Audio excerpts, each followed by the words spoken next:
I'd like to call this meeting of the Knoxville-Knox County Council on Aging to order. Your executive committee met before this meeting and we voted on a new member and also a slate of officers that'll be presented to you next month. And Angela says that'll be sent out. And so they will be up for a vote at your meeting next month. So we want to make sure everybody's here. And there's lots of stuff going on at the Office on Aging. So I'm going to cut my report short and go straight to Dottie. Okay, good afternoon. For those of you who have seen the agenda, we have several things coming up, but I'm going to highlight them very quickly. Next Tuesday on May 18th from 9 to 11 at our O'Connor Senior Center, we will have a senior service, an Older Americans Month celebration where we will be handing out some goodies bags, including a sweet treat, as well as our new senior service directory. So come and get those hot off the presses. And on June 11th, O'Connor will be having a golf tournament that will be at Three Ridges Golf Course. And we would love for you to come play with us if you are a golfer. If not, we can learn how to golf that day just by participating. So we'd love for you to join us. And then coming up next month on June 10th at 2:30, here virtually on our WebEx system, we will be having our next Council on Aging education session called Personal Safety for Seniors, and that'll be with Aubrey Maples of the Knoxville Police Department. So there are many things going on. This is Older Americans Month, so we want to celebrate everybody who is an older American, and we will be doing that in many ways this month. So thank you, and I'm going to turn it back over to Angela. Okay. I'm not muted, right? Yep. We'll go ahead and get started. I'd like to welcome Ashley and Riley. They're both AmeriCorps members stationed at Beardsley Farm in KCDC. And if you don't know anything about AmeriCorps, just know that AmeriCorps members get things done. They're amazing and they're so knowledgeable. And so they're going to teach us everything we need to know about gardening, how to get started for your health, all the health benefits, and why we should all play in the dirt. So I'll hand it over to you guys and welcome to our program. Thank you. Thank you so much for introducing us. So we're going to give a presentation. And so if you give us just one moment, we're going to bring that up.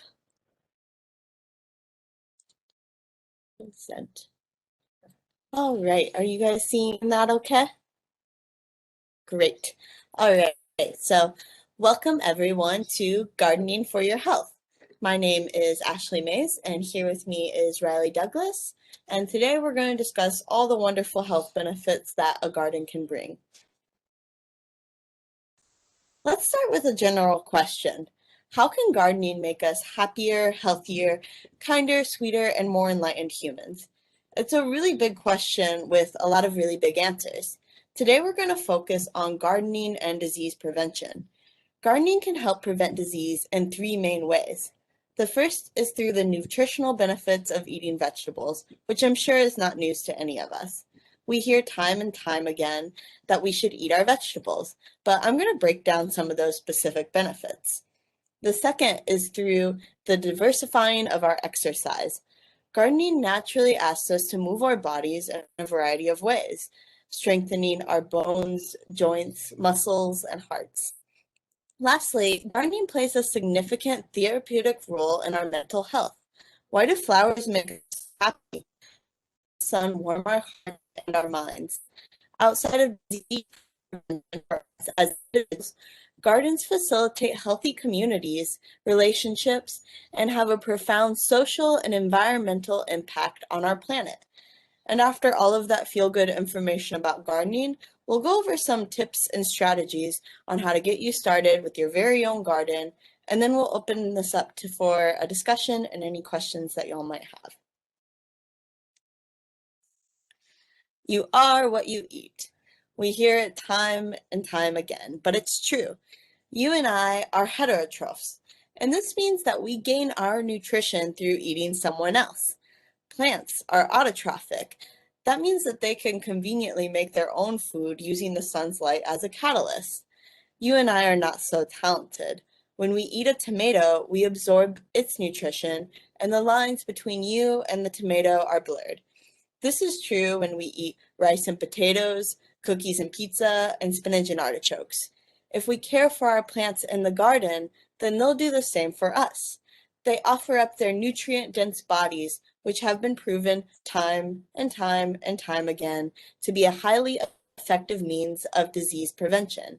And so I'm going to take a brief moment to discuss some of the nutritional benefits to eating some of the easiest to grow vegetables here in East Tennessee.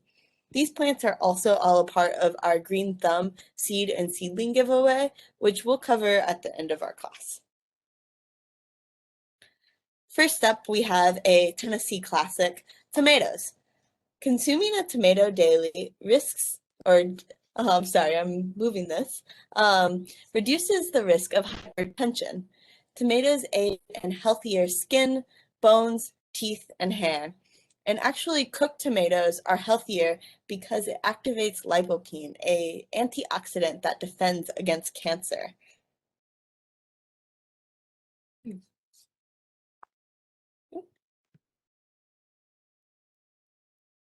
Yellow squash and zucchini. Both of these are beneficial to weight loss, and they also support heart health. They have anti-inflammatory properties that are good for arthritis, bad knees, and sore joints. Then we have our salad bowl lettuce, which is great for weight loss, leads to increased and stabilized energy levels, and allows for clearer thinking and youthful skin. There's Swiss chard, which helps build strong bones, reduces the risk of coronary artery disease, and is high in cancer-fighting antioxidants. There's mixed greens, which help build strong bones, cleanse the liver, detoxes fat cells, and boosts our immune systems. Basil has anti-inflammatory properties and antibacterial properties that boost your immune system and help fight off infections. One cup of chopped peppers can provide more than your daily quota of vitamin A and vitamin C. The catechinoids in the bell peppers reduce bad cholesterol and help fight against diabetes. There's also B6, which is a precursor to serotonin, which is our brain's feel-good chemical. And then there's beans, which are high in fiber. They reduce the risk of heart disease, and they promote strong bones and healthy eyesight.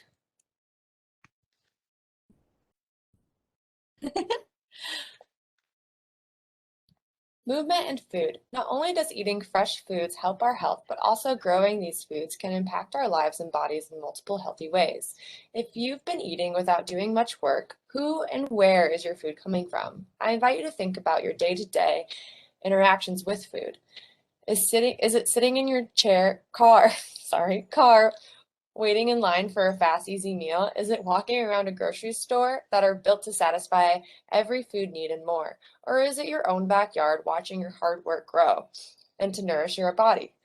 As we sit in front of our computers, I invite you to think about if we spend the whole day sitting in a chair, hunched over, it's terrible for our neck, spine, and basically everything. Moving in a garden outdoors should be time to remind ourselves to stand up straight, breathe deeply, and intentional with our movement. Gardening is a great way to move for food, spending time outside and getting rewards for hard work. But we want to make sure that we are moving in the right way. We need to think about our movement the same way we should be thinking about our food, sustainably. If we spend a long time growing food, we are much more likely to take time enjoying it, cooking it, and sharing it with our community. We grow an appreciation for our food, and any movement is a step forward in building a healthy relationship with food and our personal health. This can include walking, growing, cooking, chewing, or just getting up and moving around about our day. To explain this further, we will explore a handful of movements we can do every day in our garden and homes, but most importantly, how to safely move and the benefits it has on our bodies. For those of us who are new to gardening, great news! Movement for our body is movement in the right direction. We just want to make sure we are moving our entire bodies, not just doing the same repetitive motions. Do 5 minutes of weeding, then 5 minutes of watering, then 5 minutes of pruning, and so on, cycling through these tasks so your body's not doing the same shape for too long. It's like circuit training, but with dirt. As we become more active gardeners, you may notice changes. You may feel more energized, happier, and excited, but it's important to notice if we are also feeling stiff, tired, and maybe even a bit more intimidated. All our bodies need to move in a wide variety of ways. We need to pay attention to repetitive movements and then move the opposite way so our whole entire body is working. These can be called counter movements. They may feel awkward at first, but to change your position during a task is to make sure you're moving your whole body. Something you can do intentionally as a counter movement is try squatting, standing on one leg while holding a chair or against a wall, lunging while holding onto a shovel for support, or just trying to touch your toes while weeding. If you have limited lower body movement, you can also try switching hands and using a shovel, trowel, or pruners. We all know that there are better ways to bend. Pick things up and and be more aware of our posture to lead to long-term health. Bending with a curved spine to pick up weed or pick up things that gives us achy knees and back. There's a right way to bending over. Focus on tightening your leg muscles, your quadriceps and hamstrings. As you bend forward, keep your knees slightly bent. To strengthen those muscles, try doing an exercise that's called bird dog, which is getting on all fours and alternating the opposite arm and leg movement, lifting them up at the same time. If this is too difficult to raise try raising each limb one at a time, holding for 2 seconds for at least 3 minutes a day. For folks in wheelchairs, try alternating your knee lifts or side reaches. Knee lifts are sit up straight in your chair, lift one knee at a time, 2 inches from your seat, keep your spine straight and breathe deeply. Keep alternating for 30 seconds and then add time as you get stronger. For side reaches, the abdomen muscles contracted, facing squarely forward. Extend your left arm, I'm going to do my right arm, towards the ceiling. Keep the inner arm very close to your ear. Hold your left arm in that position and slowly bend your entire upper body the opposite way to create a C shape with your spine. This will help you work from the side versus bending forward out of your wheelchair and keeping you safe from accidents. Carry stuff. Carry water in buckets or haul loads of plants, sod, compost in your arms. Sure, a wheelbarrow trip can make it easier to move a large load, but if the load is too big for your arms, try making more trips across the yard before resorting to a wheelbarrow. And as speaking of those trips, try thinking about incorporating movements into your day. Walking or biking to the grocery store can be great. Also, if anyone has limited movement or has a wheelchair, it's also okay to carry things in your lap. Don't forget to vary your carry, which means try not to carry all the weight on the same side of your body. Of course, carrying things on your weaker side makes you feel a little off balance, so start light and work your way up. It's totally normal to have a stronger side than the other, but if we vary our carry, it can help build balance and build symmetry in our bodies. And again, if you are in a wheelchair or have limited mobility, try remembering to pull using a wagon to pull behind you. Remember changing your hand every time. The wagon will eventually help you build balance on both sides and increase your movement. Use for the same job. If you're digging up plants, switch between a large shovel and a small trowel.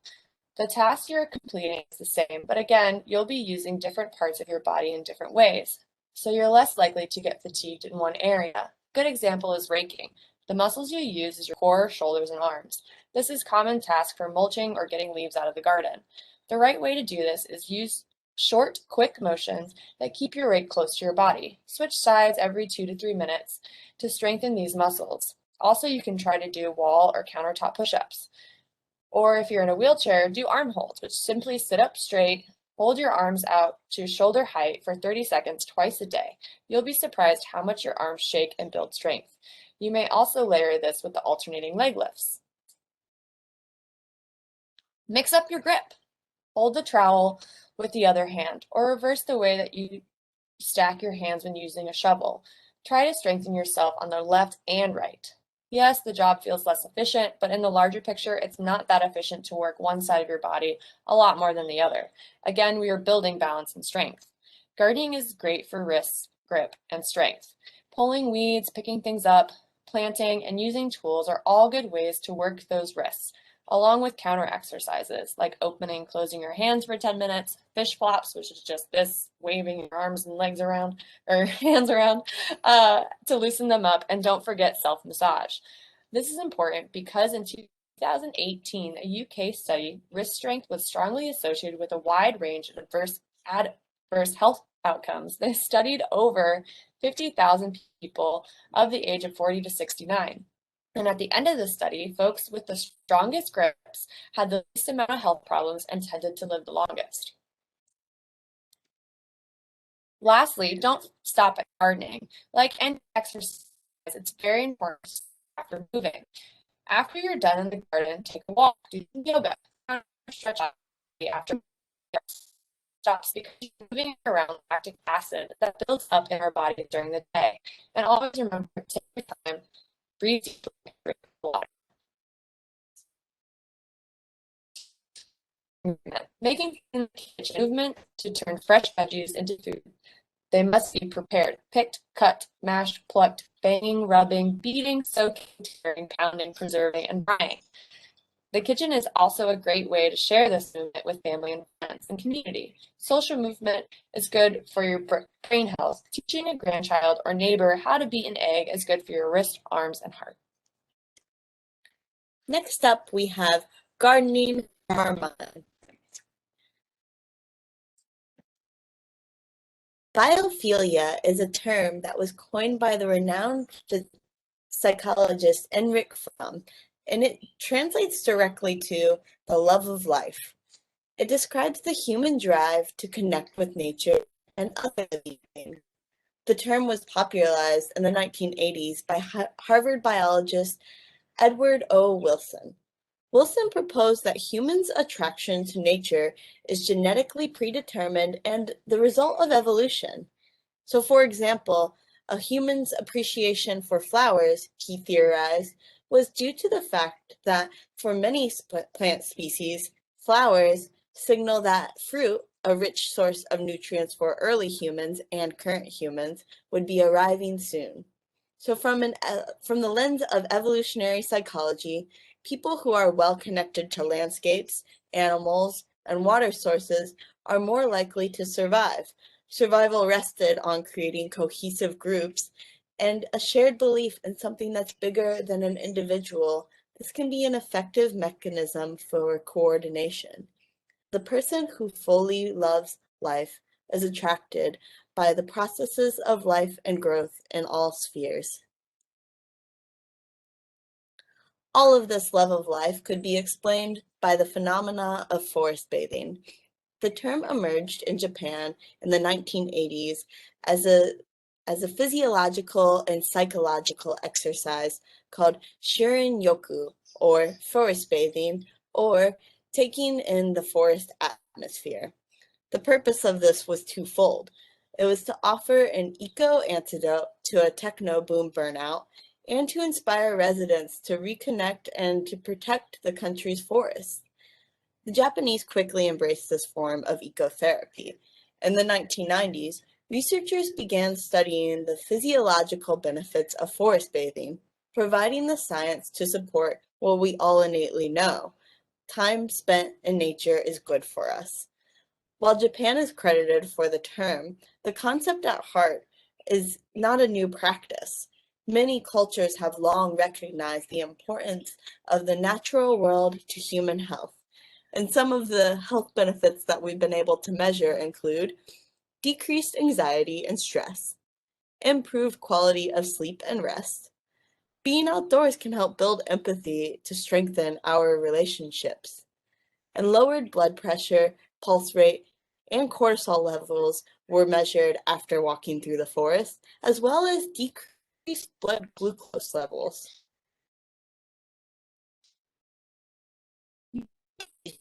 body practice of training attention and awareness. We often think of meditation as sitting still, but there's a long history of active meditation. Along the same lines as yoga, there are ways to sharpen our mental attention through motion. This practice was spread through America by Indian mystic Osho in the 1970s. The idea here is that movement can help break up some of the emotional and mental blockage that can cloud our conscious states. Caring for your garden can be a great form of mindfulness meditation. You can cultivate a healthy mind while you cultivate the soil. Many of the repetitive motions in gardening, mixed with the smell of the sweet summer air, can facilitate a sharpened awareness and an altered state of consciousness. Benefits of sunlight. Studies have shown if folks spend more time outside and in the sun, it can reduce the risk of developing heart disease and diabetes. Exposure to sunlight stimulates vitamin D in the skin, and older people more likely to have vitamin D deficiency due to the natural aging process and changes of lifestyle. Healthy levels of vitamin D carry a range of benefits for seniors that include stronger bones, better mood, improved cognition, and cardiovascular health. Exposure to sunlight is also linked to improved sleep patterns in seniors. Our natural sleep schedule is heavily influenced by sunlight. So as a lack of exposure to sun can trigger insomnia or irregular sleeping patterns. But with that said, we need to find a healthy way to balance sunlight. We all have known for quite some time that too much sunlight can cause skin cancer and also dehydration, which in older folks can be a real problem and lead to many health risks. So please take steps to keep yourself safe. These steps are to wear sunscreen after 10 minutes of sun exposure and then reapply every half hour. Drink lots of water, take breaks frequently, wear a hat or protective clothing that is lightweight and breathable. And also, garden with a buddy. You're less likely to push yourself too far if you're having fun gardening with friends. And also, if you do need assistance, there's someone there to call for help. You're never too old to play in the dirt. The benefits of dirt and happiness, researchers have known for some time that playing in dirt is directly correlated to increased happiness. Scientists at Bristol University explain that dirt contains a type of bacteria that activates brain cells to produce brain chemicals serotonin, a hormone that makes humans feel happy. Their studies imply that spending time interacting with soil might offer benefits comparable to taking antidepressants. It also suggests that humans can experience these positive effects from simply being around soil, especially by breathing in bacteria. Researcher Dorothy Matthew agrees and also confirms that soil is beneficial to depression. From her studies on soil, Matthew agrees that it is definitely good to be outdoors. It is good to have contact with these organisms. With this knowledge, there's more reason than ever to make an effort and garden together. Active minds prevent dementia. Aside from helping alleviate anxiety and depression, gardening has a slew of other benefits that will help improve your overall health. Gardening can help protect against dementia. We also have reason to believe that gardening is particularly helpful for decreasing the risk in older adults to developing Alzheimer's and other forms of dementia. A long study that followed approximately 3,000 adults for 16 years found that daily gardening was the single biggest risk reduction action participants could take against dementia, reducing incidence by 36%, and another Alzheimer's study puts that number at 47%. Love and care is a two-way street. Study after study shows how household animals can act as a talisman against loneliness, isolation, and inactivity. Well, a garden can do the same. Waking up every day wondering, what are my tomatoes and basils up to? And being aware of the weather and what tasks need to be done is a great way of keeping us plugged into the outside world. Plus, when we care for our gardens, they care for us, and you can eat your tomatoes unlike your cat. One of the benefits of growing fruits and vegetables like beans, squash, and tomatoes is that the more that you pick them, the more there are. That means if you care for your garden, you'll have more than enough to share. bringing baskets of fresh vegetables to loved ones, friends, or neighbors helps strengthen our bonds as a community. Gardening allows for us to not only grow our own food and food to share with others, but it also helps elevate the human burden on the environmental crisis through lowering carbon emissions from processing and shipping. Facilitating biodiverse spaces and lessening our environmental burden helps build healthy ecosystems for the flourishing of both humans and the more than human world that we all call home. Wow, so that all sounds great, but how do I get started with a garden? Riley here is going to tell us how. How to garden? Get started. Check out other community gardens, check out books at your local library, or the UT Extension Master Garden YouTube videos. There's also lots of online resources, blogs, and podcasts. Or contact Beardsley about their Green Thumb program. Consider what kind of space, time, and light you have. Also, what do you want to eat? But don't be afraid to try new things. And the most important thing, have fun. If you don't have a lot of time or space, consider container gardening. It's perfect for windows, patios, and balconies to make a great kitchen garden, adding some fresh herbs to your cooking or a great seasonal vegetable without having to leave your home. Avoid the hassle of dealing with pests, weeding, or garden space. Here are some tips and tricks to easy home garden care.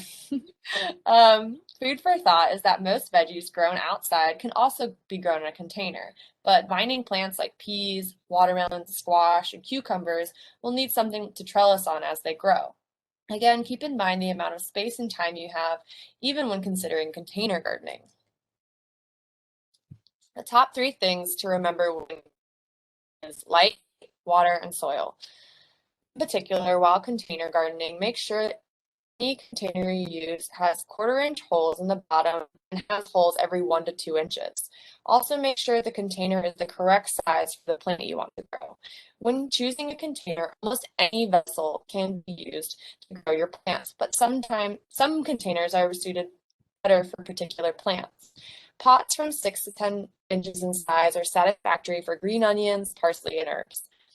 But for veggie crops such as tomato, peppers, eggplants, and potatoes, you'll need something much deeper, like a 5-gallon bucket, a trash can, a deep pot, but something no less than 12 inches. Also, remember, most plants like about 6 to 8 hours of sun. If you don't have a lot of sun, you might want to consider that veggies enjoy shade, like leafy greens, crops, cabbage, parsley, and some root crops are a bit more tolerant to shade as well, like radishes, beets, and turnips. Most garden and home improvement stores have great soil selection that specifies what they're used for. But as you grow your harvest for new plants, you will have to feed them too. Think about how you need fresh food that has vitamins and minerals. So do your plants. Remember to feed the plants every 3 months with fertilizer, adding to your garden bed and container. We suggest side dressing, which is a great way of just putting fertilizer alongside the plants and then watering. Putting fertilizer directly on the plants can burn the leaves and stems. Like I said in the beginning of the class, we'll go over Beardsley's Green Thumb program. And so here on the left side of the screen is one of our flyers for that. At Beardsley, we do a free seed and seedling giveaway every spring. And so if you go to our website, which is listed here under Green Thumb program / Beardsley Community Farm, you can find out how to sign up, what seeds and plants to get, and where and when do I get my seeds. There's also the Knox County Master Gardeners. And so below that, we have the link to contact them directly if you have any specific questions about your garden. And if you have specific questions about your soil, you can contact the Knox County Soil Conservation District. So now we're going to open things up to any questions you might have or any discussions you might want to have with us. And we want to say thank you for joining us. I think I saw a question in the chat. I have a question about my container garden last summer. My yellow squash did great, my cucumbers did great, my tomatoes and But what really disappointed me is my zucchini just didn't do much. I maybe got 4 zucchinis the whole year, the whole summer. And then I read somewhere that you need to hand pollinate them. Is that true? Was it just a matter of the fact that I had them in a container instead of in the ground? I have back issues, so all of my container gardening is done in special containers that fit over my the handrail of my deck. And so I just was curious. I had all the trellises and everything. Any ideas? It could be a variety of things. So were your zucchinis growing in the same bed as your tomatoes? No, Okay, great. no, they were separate. Good. So They were both next to your yellow squash, but separate beds. Oh, okay. So what we do here at Beardsley is we do a crop rotation, and so I wonder if you're making sure that you're having a proper rotation of your soil, because there's a few things to consider here. Your cucurbits, which are your whole squash and cucumber family, those are going to be heavy nitrogen feeders, and so is your tomatoes. That's why I was making sure your tomatoes and your squash are separate. Okay. So you want to make sure you're rotating your soil and amending it every year to make sure it's getting all of the nitrogen it needs to fruit. I And start with also, brand new soil in my containers each year.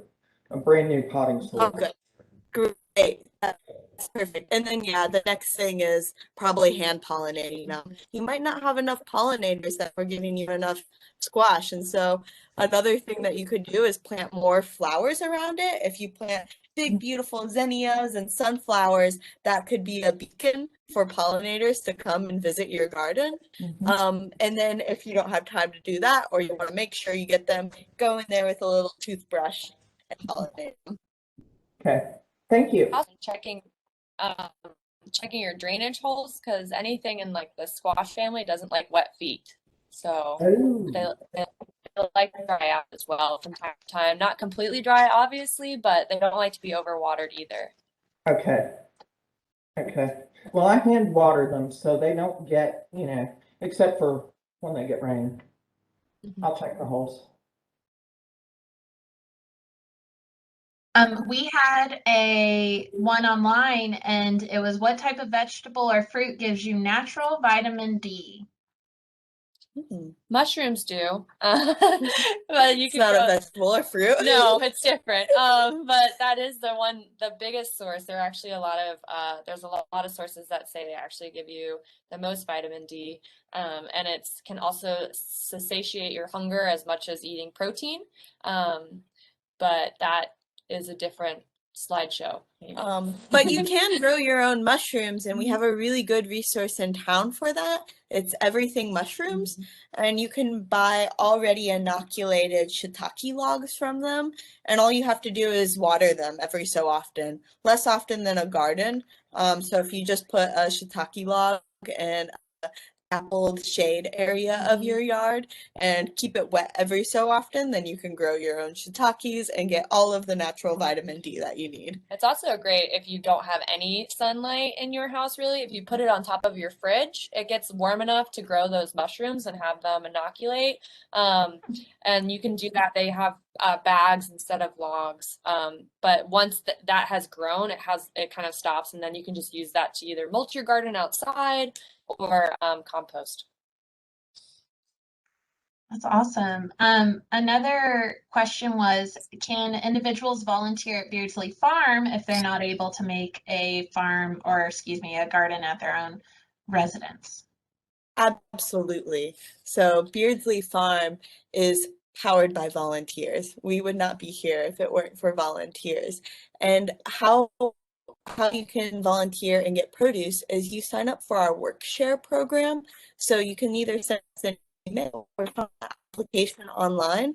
And if you volunteer for 4 hours, you get a farm share that's enough vegetables for one person for the week. So it's a great way to get fresh vegetables and to make sure that you're eating local. That's awesome. Thank you guys so much. Is any other questions? You can unmute yourself, I think, or I can unmute everyone. Yeah, you can unmute yourselves if you have a question. Well, I also wanted to point out to the people here who may not be aware, but Mobile Meals get a lot of their fresh vegetables from Beardsley Farm. Mhm. And so quite a few of my clients have been so grateful for that because they can taste the difference in those vegetables being locally sourced and being so fresh.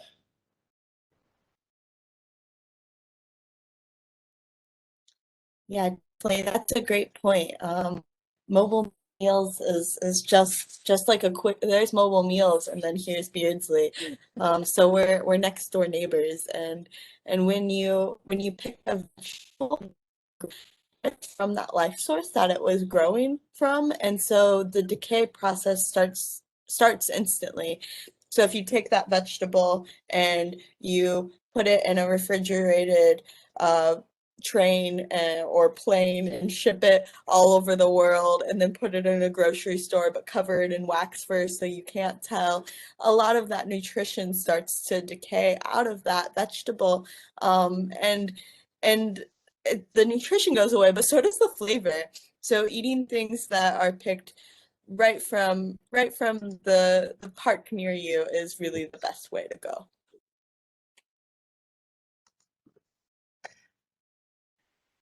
Awesome. Well, if there are no more questions, I'd like to say thank you so much to Ashley and Riley for presenting. We really appreciate it. And it's such a fun topic, and it was a beautiful presentation. All the art on there. Yeah. We're both watercolor, so we watercolored the presentation too. It's fun to That's paint your awesome. garden. You got it. Well, it was beautiful. But thank you both for taking the time to present to us today. We'll make sure that this presentation is online so people can access it afterwards. And yeah, we'll be back here next month, June 10th at 2:30 for a presentation about personal safety with a representative from KPD. As we get out and about, what to be aware of in your personal surroundings. So thank you both for being here. Thank you everyone for attending, and we'll see you next time. Thank Bye. you.